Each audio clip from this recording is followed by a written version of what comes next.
Millions of buyers are sitting on the real estate fence because they're waiting for the market to turn their way. But at the end of the day, you're ready to buy a house when you're ready to buy a house. When your walls are closing in on your growing family, or when the house is too big because your kids have moved out. When you're sick of paying someone else's mortgage, or when it's time to retire somewhere new. Buyers can't wait for a market shift. They need a clear path forward and wisdom from real people. That's where How to Buy comes in. You'll join me, Leo Ansoliaga, as we hear how to buy stories and advice from real buyers and the professionals who help them along the way in mortgage, real estate, insurance, financial planning, contracting, appraisal, and so much more. Now, let's jump in to today's episode. On today's episode of How to Buy, I'm joined by Sharmane Medaris, one of Northern Virginia's standout real estate agents. In this conversation, we talk about her transition from hospitality to real estate and why she's always motivates her clients to work with experienced professionals for the best buying experience. We hope you enjoy. A true powerhouse in the industry. Charmaine, thank you so much for joining the podcast. You are so sweet.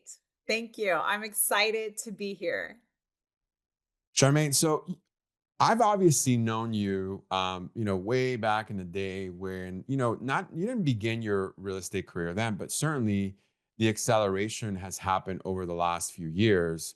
So I guess before we get started, tell us a little bit about your story. Tell us a little bit about how this journey began, and then kind of catch us up in terms of what you're doing now, right? Like you have become one of the elite agents in Whoa. the Northern Virginia area. And, you serve so many markets, but man, have really specialized and niched in the Fairfax market, right? Like Fairfax is, you are Mrs. Fairfax, right? Like, you know it better than anyone that I know, right? So talk a little bit about that journey before we get started. Yeah. So I grew up in real estate. I'm from Tampa originally. I'm a beach girl, and my mom sold real estate my whole life. And I loved hotels. So hotels and real estate go together for me. But at a young age, I started working in hotels in Tampa at 16, and I loved it. And it was more about the connection. I worked at the front desk in the front office. I worked in food and beverage. I loved that interaction and creating experiences for people. It's a natural thing for me um, Mm, to want that. Like God put that in me at a young age. And then my mom passed away when I was 22, and I really felt like real estate was a good idea to work with hoteliers that were relocating. Hoteliers are people that work in the hotel industry that were relocating to Tampa. So I got my license right after my mom passed away when I was 22. And I worked with hoteliers that were relocating because I was still having a full career in hotels and I loved it. mm, And I was going to school at night, and I just felt like if I could just serve just a few, then and buy my own investment properties without paying someone else, that it would be a huge win for me in my future. So I mm, got my license at 22, started selling just here and there, learning concepts, but worked in hotels for a long time, but mm, always did both.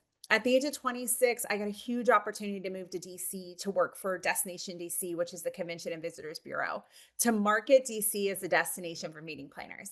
And that was mm, a key moment in my life, the pivot. So I moved here, loved it. I thought it was amazing. Started dating my now husband, Chris, who grew up in real estate also. And his dad kept pushing me to get my license in Virginia. And I was like, I don't know. But then I realized all my friends from Bible study and stuff were starting to buy houses, and their agents were terrible. And I was mm, like, oh, I got to do this. If not for anyone else, for my people. So I mm, got my license here in Virginia. And then I got my DC license and realized, hey, like God's really using me. And this passion and purpose thing is really working together. And mm, nothing against stay-at-home moms that sell real estate, because I know tons of them. But I was selling DC as a destination to these meeting planners, traveling, meeting amazing people. But I knew DC development and Northern Virginia development better than anyone else because I was a part of the tourism community, which is all about economic development. So I mm, started to leverage those relationships that really propelled my business forward because I had the knowledge. I already knew how to connect, and I definitely knew how to sell, um, based on all my experience in hotels, that it was a natural thing for me. Yeah, and it's beautiful because as you've evolved over the years, that has become so apparent to me. But also, I think secondarily, what's become apparent is your ability to really bring a process into your overall business. You talk a lot about strategy. You talk a lot about process, right? But and I would argue a lot of people say they have a process. I would argue, like you mentioned, right, that the agents that were serving your friends in the past, a lot of good salespeople out there. Very few people that actually think process, right? So in the Myers Briggs, right, Oh. 73% of the population, yeah, 73% of the population in the Myers Briggs actually need a process. They need a step by step instruction in terms of, okay, here's what's going to happen first. Here's what you're going to encounter. So talk a little bit about that because that's been, I would argue, one of the greatest things that you've done to your business over the last few years. Absolutely. I was definitely encouraged by you and Carlos, like, Charmaine, show me your process. Like, I'd love to refer you business. I'd love to be your cheerleader, but you got to show me your process. And that was probably about a decade ago, um, Mhm, that I was challenged in that way. And so for me, process is super important. And I've definitely found at times I will step away from a piece of my process and realize, oh, that's why this is not going the way it should, because the process is true. So, for instance, a discovery call. If you've ever touched any business that you are contributing to reach for a service, when they say discovery call, you immediately fall into respect. You're like, oh, I know what I'm getting there. We are going to communicate about the process. mhm, And I had a client recently that is very high up in the sales, in this industry, and she was like, "I knew right away you were going to be the right fit for me because you said we're going to have a discovery call, and right away I knew that you had a sales process." And mm, so for me, that's super huge at the end of the day. And then that process helps guide my clients. And I always tell people you learn from different ways, right? So some people are visual and some people just need to be guided. So I have mhm. those tools. I can tell right away if you need either of those. So I have the visual, and then I always tell people, listen, you can know the process, but I will guide you through that. And that's the most important. That's such a great point because, you know, one of the reasons why our industries, I would argue, suffer is because there is a lack of not just transparency, but a lack of step by step process. More importantly, though, Charmaine, as cool as it is to have friends in the industry, right? I mean, how many people do I know? How many people do you know that have some sort of exposure to real estate or some sort of like part time job doing mortgages, right? And as cool as it is to have friends and family members that perhaps are dabbling in this, that doesn't necessarily equate to a business relationship, right? Like friendship aside, one of the things that that we've really connected on was that just the process, right? And over the years, I mean, let's be honest, right? Like there has been really good conversations where we had to come and be honest with each other. Aside from our friendship, is like we need to make sure that the actual processes are synonymous with each other. So talk about this partnership, right? I mean, you can obviously work with whomever it is you want to work with, right? But you choose to align yourself with our practice. Now every client has the right to choose whoever it is they want to work with, but like you obviously have recommended us and endorsed us to your clients for a specific reason. Talk a little Yeah. bit about that and why that is. It's not because we're just friends, but there's obviously more to it. Can you just unpack that a little bit for us? Yeah, and that will come out super easy because I definitely always talk about this when I'm onboarding a client. Because when I'm onboarding a client, I take it very seriously and tell them, listen, I will refer people along the journey because I trust them. They're people of integrity and they're not perfect, right? If there is an issue, they will make it right Mm-hmm. because grit and grace are a real thing in my world and they all know it. We give grace, but listen, it's coming in high and it better be corrected, right? So, as far as our relationship has been in our partnership, it's just grown so much over the years. And as I refine my business and as you've continued to grow and refine yours, it's really having that conversation you and I've worked on intense fellowship to kind of figure out, because we're so different. We're so alike, but Hmm. we're so different, right? And so for me, when I am telling someone, hey, listen, you have every right. I can give you three, whatever you need recommendations, but I always recommend you talk to Leo first because of the education aspect and the knowledge that Leo has himself. Not just he's going to hand you off. He has a process in place because the process is what you're buying. The Mhm. process is what's going to get us going. And you need to know those steps. And so for me, when I refer them to you, I know I can just, I sit back and I can watch and Mm. be a spectator and I can jump in if needed. And the best part of our relationship, personally and professionally, they go together. I can call you straight up and be like, what is going on? Right. Mhm. And Yeah. you can call me straight up and say the same thing. And I think Yeah. ultimately that's a huge win for our clients because it's not a Yeah. game. It's not, hey, Leo, I give you this, you give me that. I give you this, you give 100%. me that. And I just explained to a client, listen, I get nothing in return from Leo, but knowing that this baby's going to close and his team will fight for us to get where they need to go. And at the end of the day, you're taken care of. And Yeah.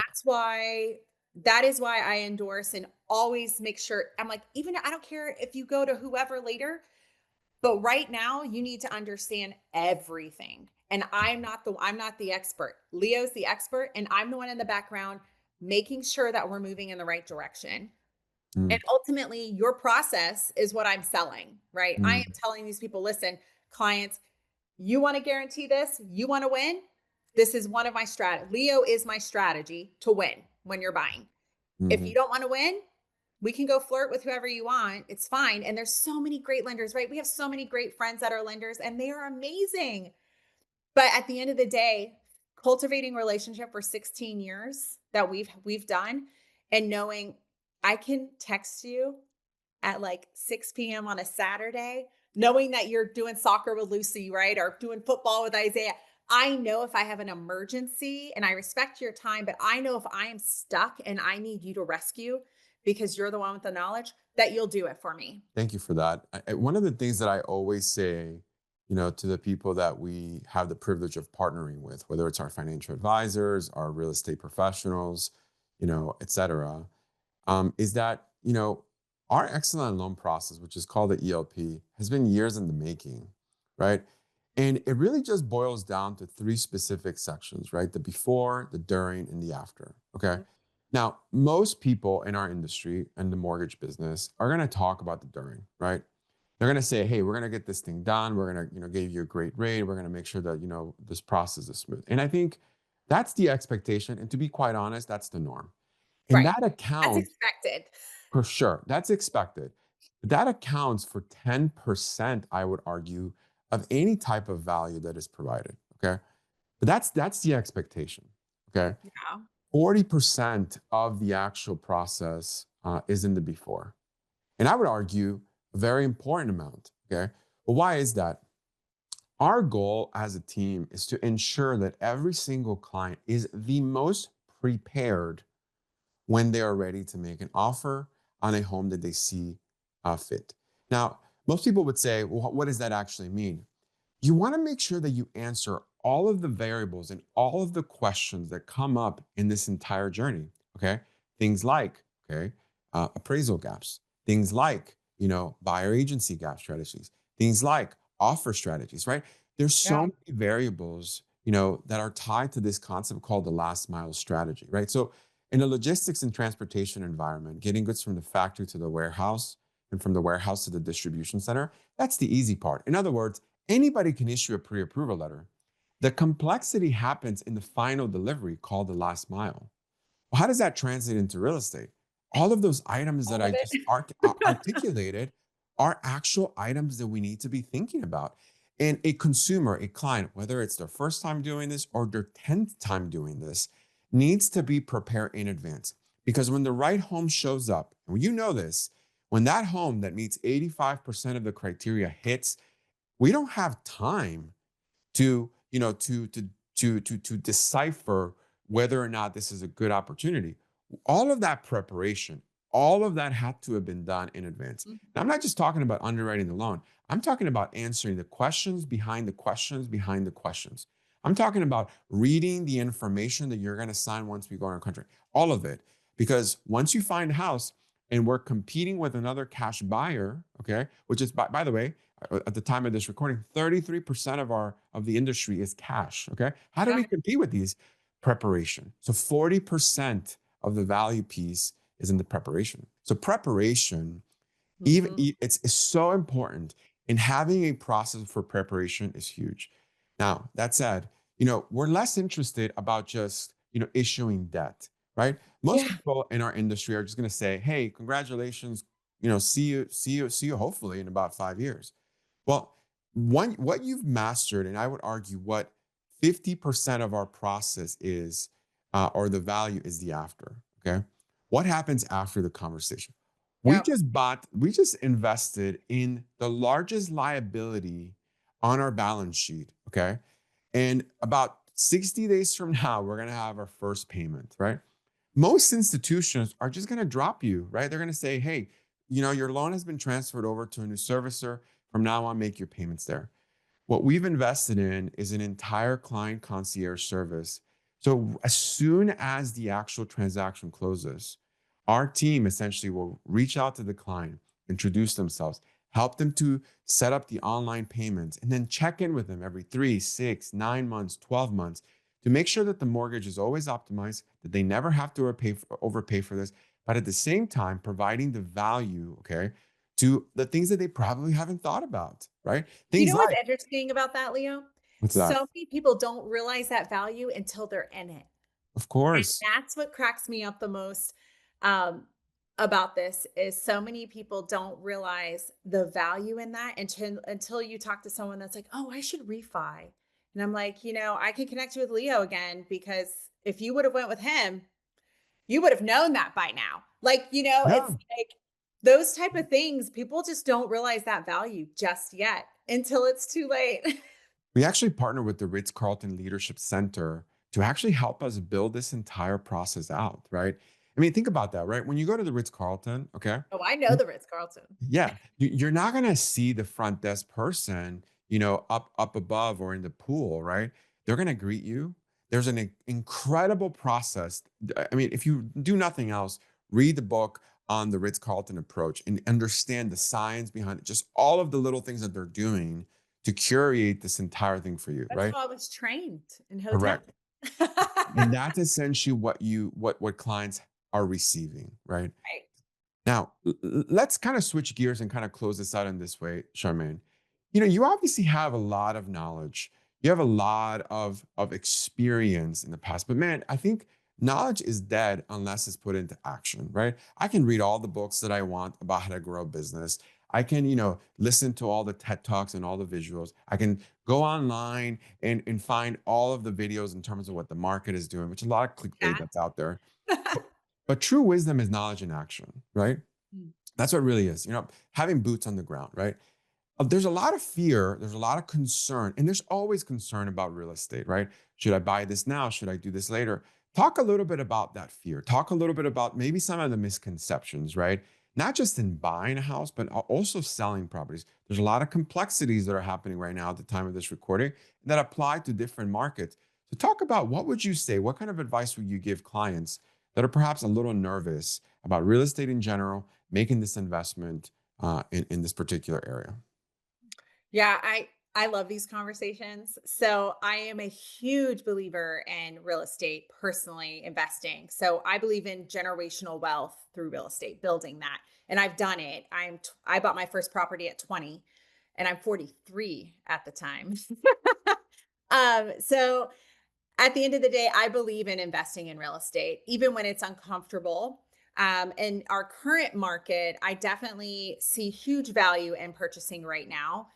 And I always have, even in an up market or down market, because it's an asset that you can see. And I'm the type of person, I like to see where my money is, and having that income go. Now, listen, I talk sellers out of selling all the time. And it's more because the why. When I onboard my clients in my process, I always ask why, because the why helps me keep my clients focused on their goals and not what the world and the noise is or what everybody else is doing, but focusing on the why, right? It's those pain points, right? Are you building a family, or is there a divorce, a death? relocation. Like, what is your why? Because that's going to help us stay grounded, which is huge in our process because so many people get caught up on all the things.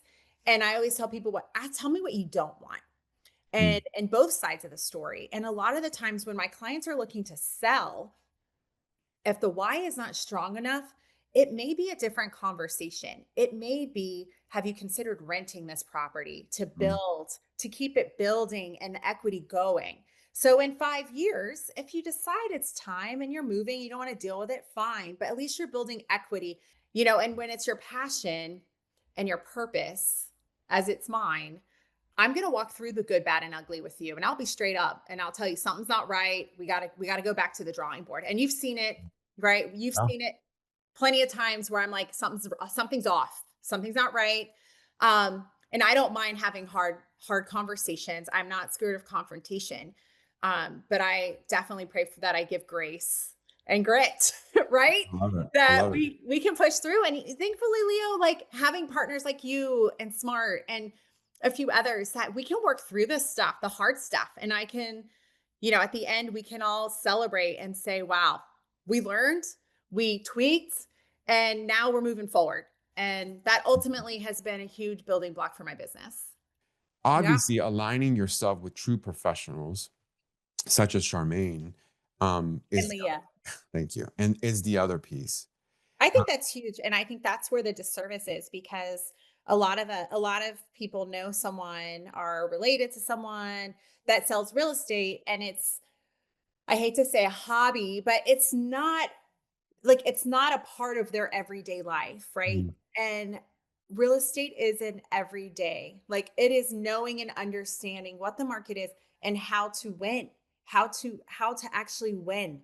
And I've definitely seen or heard a lot of situations where people are like, "Man, I wish I just went and worked with you because it would have been so much." And I'm like, at the end of the day, you learned, right? Like your friend could do this, but not the success, the proven results is what mhm, is what is missing for the consumer. They're seeing what you see on Instagram.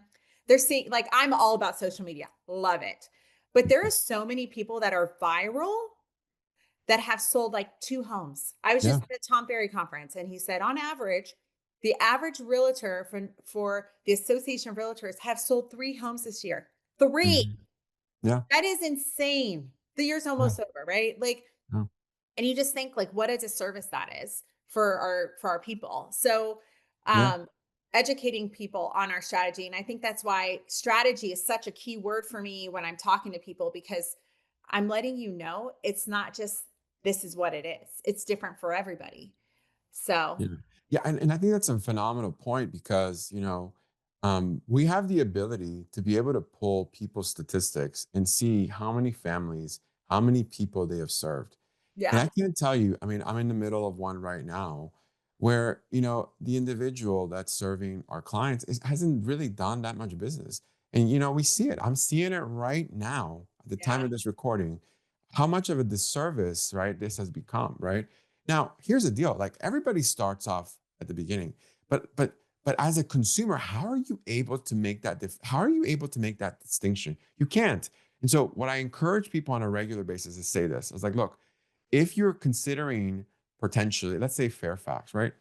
Um, it is a must to compare that individual to Charmaine. If you're considering buying and selling properties in that particular market, why would you work with a person that is perhaps not doing as much business and potentially risk a lot of exposure in this particular transaction?